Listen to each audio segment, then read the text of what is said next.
Olá, pessoal! A escravidão do ser humano sempre existiu. Na Grécia e Roma antiga, até as mulheres, na verdade, podemos considerar como escravas, porque elas eram consideradas incapazes, até mesmo por filósofos como Aristóteles. Elas sequer eram consideradas cidadãs. Sem falar dos outros tipos de escravidão existentes naquela época, como, por exemplo, as pessoas que eram escravas por causa de alguma dívida ou por causa de guerras, ou seja, aquele povo que perdia a guerra era levado como escravo. Lindona, a mamãe está ocupada. Bom, então, naquela época, a escravidão ela não dependia de etnia, ela não dependia de sexo nem de idade, ou seja, qualquer pessoa poderia ser escravo. Do século XVI ao século XIX, houve a escravidão dos povos africanos, que também eram considerados incapazes intelectualmente, que se discutia dizendo que eles não possuíam alma, ou seja, tudo desculpas, não é, para escravizá-los. Até, querido, olha, mamãe, ela não pode prestar atenção, só um pouquinho. Enfim, ela me atrapalha, me desconcentra. Então, quando acabou a escravidão, né, teoricamente, algumas pessoas podem dizer a escravidão no mundo não existe mais, é proibida. Na verdade, ela existe e sempre existiu, continua existindo, porque a humanidade inteira, todos nós, somos escravos. Ou seja, existe um grupo pequeno de pessoas que eu vou chamar assim de CAP ou Ilume, tá? Porque vocês entendem, por causa do YouTube eu tenho que falar assim, não é? Mas vocês são pessoas inteligentes, então vocês vão me entender. Estes seres, eles nos governam há milhares de anos. Nos governam financeiramente, economicamente, enfim. Nós não passamos, na verdade, de grandes pagadores de impostos. É isso que nós somos. E eles controlam tudo. Eles controlam as big pharmas, eles controlam tudo. Todos, queridona. Ou seja, nós somos completamente controlados.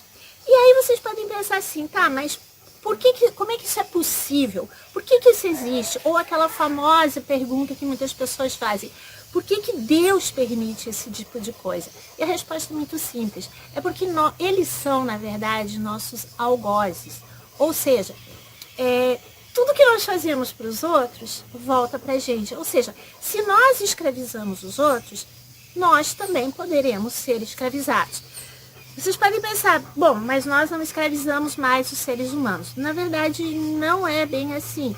Vocês podem ver, por exemplo, aquele filme Sound of Freedom, que vocês vão ver o que é feito muitas vezes com os pequeninos, tá? Mas a pior de toda a escravidão, de todas elas, talvez seja a escravidão dos animais, que sempre foram e continuam sendo nossos escravos até os dias atuais. Então, por exemplo, para vocês terem uma ideia, animais são utilizados para pesquisas científicas e muitas vezes vem aquela narrativa de que, mas os animais são utilizados para salvar vidas. Vidas de quem? Quer dizer, você quer salvar a vida dos humanos e aí você mata os animais? Só tem um pequeno problema nessa história. Os animais, eles não nos pertencem. E o que nós fazemos com os animais, nós podemos dizer que é, no mínimo, imoral. Sem falar dessa matança desenfreada, praticamente 24 horas por dia ao redor de todo o nosso planeta, nos matadouros, onde os animais são assassinados covardemente para encher a barriga dos humanos. Quando, na verdade, nós não precisaríamos mais disso. Com a quantidade de alimentos existentes hoje em dia, nós já poderíamos ter libertado os animais há muito tempo desse fardo. Mas o que é mais surpreendente de tudo nessa história é que as pessoas não percebem que quando elas estão fazendo isso com os animais, elas próprias estão se prejudicando. É como se estivessem dando, como se diz assim, um tiro no próprio pé. Por quê? Porque tudo que nós fazemos para os outros retorna para a gente. Aí depois nós reclamamos com os que fazem com os pequeninos, por exemplo, mas nós não fazemos o mesmo com os animais? Depois as pessoas reclamam, como por exemplo nesse momento, tudo que está acontecendo no mundo, principalmente aqui no Brasil, as pessoas reclamando da tirania de algumas pessoas, enfim, tudo isso, como nós estamos sendo escravizados. Mas nós não escravizamos também os animais o tempo todo? E tudo isso por quê? Simplesmente porque os animais, eles não falam, eles não têm como se defender de nós, eles são criaturas inocentes.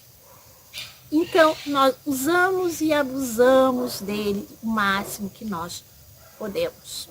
E agora, nesse momento, como nós estamos numa guerra e nós estamos, talvez, digamos assim, no período mais crucial dessa guerra, e este outro lado que nos domina, eles estão desesperados, então eles estão cada vez mais induzindo pessoas para que elas consumam cada vez mais carne. Então, além daquela famosa história de que temos que comer carne por causa das proteínas e tal, agora tem surgido pessoas que dizem que comer carne é vida.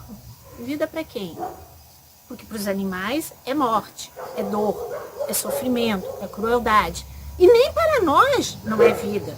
Porque tudo que fazemos para eles vai voltar para a gente do mesmo jeito, não é?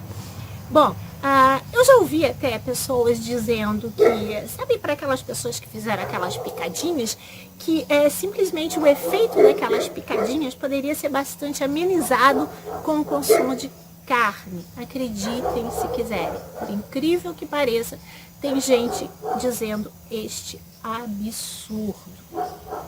Então eu tenho visto muitas coisas, muitas propagandas para incentivar cada vez mais as pessoas a comer carne. Mas e por que tudo isso? Muito simples. Quando nós comemos carne, nós na verdade estamos baixando a nossa frequência, a nossa vibração. Fazendo com isso que se torne, vamos dizer assim, mais difícil o despertar. E com essa matança desenfreada de animais que sempre existiu, que continua existindo e que cada vez mais, porque nós somos 8 bilhões de pessoas, simplesmente nós baixamos a frequência de todo o planeta Terra. E dessa forma nós estamos dando uma sobrevida a estes seres que nos controlam e fazendo com que nós, vamos dizer assim, estejamos empurrando com a barriga, vamos dizer assim, o nosso despertar. É muito comum nós ouvirmos as pessoas dizendo que a humanidade está despertando.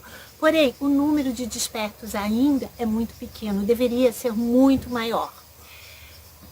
Bom, um dia quando perguntaram para o Einstein se ele acreditava em Deus, ele respondeu: eu acredito no Deus de Spinoza. Spinoza era um filósofo do século XVII que estava muito à frente do seu tempo. E o Spinoza, no seu livro Ética, ele dizia que Deus não criou o universo. Deus é o próprio universo. Deus não é só o Criador, mas também a criação. Ou seja, Deus está em tudo. Deus está na natureza, Deus está nas estrelas, Deus está nos animais, Deus está nas pessoas. Ou seja, tudo que existe é Deus. Não existe nada fora de Deus.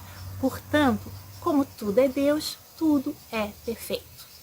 Mas aí vocês podem pensar assim, tá, mas por que você está falando disso? Você começou a falar de escravidão, agora está falando de Spinoza? Sim, porque eu acredito que a única maneira de nós nos libertarmos, de nós deixarmos de ser escravos, é justamente entendendo Spinoza. E falando em termos assim mais atuais, o que se está dizendo hoje em dia? O que os estudos, o que a própria física quântica está nos mostrando? Que tudo é energia. Não existe separação. Todos somos um. Todos somos fractais da fonte criadora. E no dia que o ser humano conseguir entender verdadeiramente isso, ele vai entender que os animais também são fractais da fonte criadora. Nesse momento, eu acredito que o ser humano vai começar a entender e enxergar os animais de uma outra forma, vai começar a respeitá-los, porque vai conseguir entender o íntimo dos animais e vai perceber que os animais têm um propósito grandioso para estar aqui. Não existe coincidência. Eles não estão aqui à toa e muito menos para nos servir. E neste momento que o ser humano conseguir entender tudo isso, ele vai respeitar os animais, vai começar a amá-los e vai parar de fazer o que está fazendo com eles.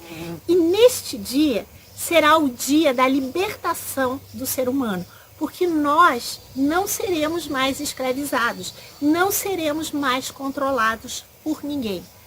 Portanto, o dia da libertação dos animais será também o dia da libertação de toda a humanidade. Fiquem com Deus. Namastê.